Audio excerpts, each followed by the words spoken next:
Mr. Smith goes to Washington, where it takes a rugged man for all that must be done.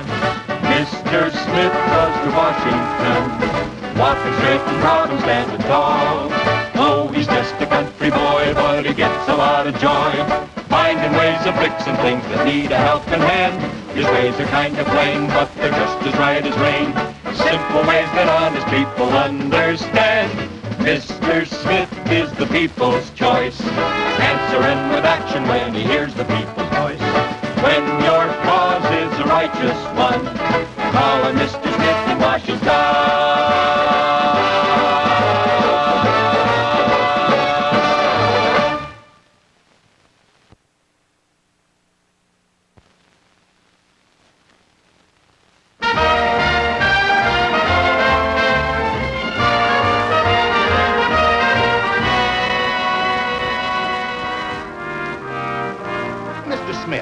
Do you think the government will be able to balance the budget?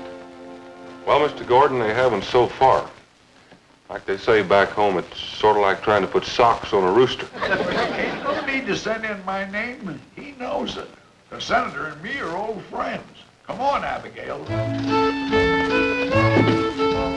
Hi, Willis, Abigail, it's sure good to see you two.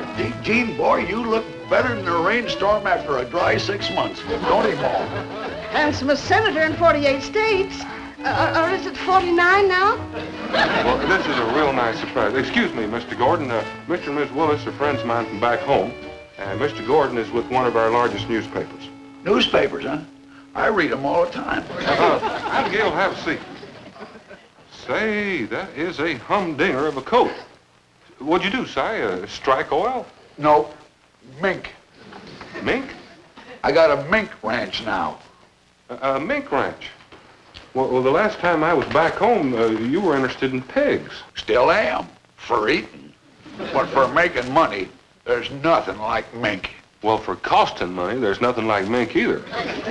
How'd all this come about? Well, you remember a non-recuss by the name of Jim Tolliver that had land right across the creek from us? Isn't that the fellow you're always having trouble with? That's the varmint. Well, about 4 years ago, he started raising mink. And now he's the richest man in the county. Except Ted Wheeler. Ted runs the TV repair shop. Oh. Well, I figured that anything a Tolliver could do, a Willis could do better. So I sent away for a pair of mink 6 months ago. And I got around 800 now. In 6 months? Now, hold on there, Si. I'm no expert, but I do know that mink don't breed that fast. You know, the darn funny thing about that, according to the book they sent me, mink reproduce only once a year. Si, are you sure that it's mink you're raising? It ain't coonskin. That their crop is homegrown. But it just seems impossible. From what you tell me, they're multiplying at the rate of about 100 a month. I know it had us stumped, too. But we figured it was the feed we were giving them. You see, mink like to eat crustaceans. That's crab and lobster. But it wasn't practical sending away for that expensive seafood. Why, at that rate, we figured the minks would be eating better than we was. 800 lobster dinners every night could run into quite a lot of money. Yeah, I know, Vic. Well, we tried all kinds of feeds, and then we found out that the minks were just plumb crazy over Ma's middling meat stew. Abby always did make the finest middling meat stew of anybody in 50 states. Oh, it's 50 now. It's amazing. This could revolutionize the fur industry, knock the bottom right out of the whole market. Well, from what Si said, mink will be cheaper than burlap. A woman will be able to buy a full-length mink coat for $100. Oh, you could probably get $100 for one if you put in a real expensive lining. Fantastic. It's true. Well, Mr. Gordon, I've known Abby and Si since I was small enough to milk a cow standing up. Never known them to lie. We don't believe in lying. We always figured that anybody that stretched the truth always had it snap right back in their face. Now, you take Abby's brother, Rufus. Now, you leave Rufus out of this. If he says that chicken followed him home, then I believe him. Please, don't misunderstand me. But all those minks in this short time, it's incredible.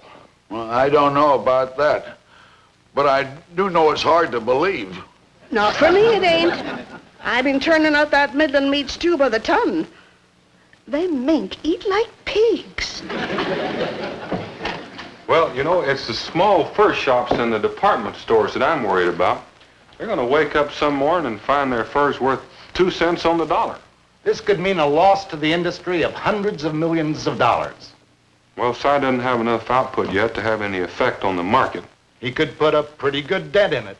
Give him enough time, and he'll have a mink coat on every woman from here to outer Mongolia. Where's that, Pa? It ain't in our county. Well, I can tell you one thing. Mink certainly agrees with you two. I haven't seen you looking so happy since that old gray mare of yours dropped twin foals. Come to think of it, that mayor was mighty fond of my stew, too. Say, what brings you two to Washington? Well, one reason is we need a vacation.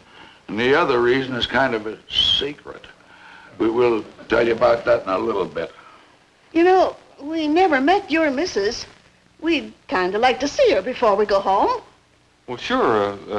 Pat would be pleased as punch to meet you two. You know, she's heard me talk about you so much. Look, I'll be through here in just a few minutes, and we'll go right... Oh, Mr. Gordon, is there anything I can do further for you?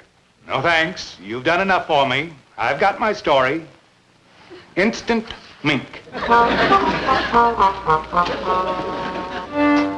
right in, folks.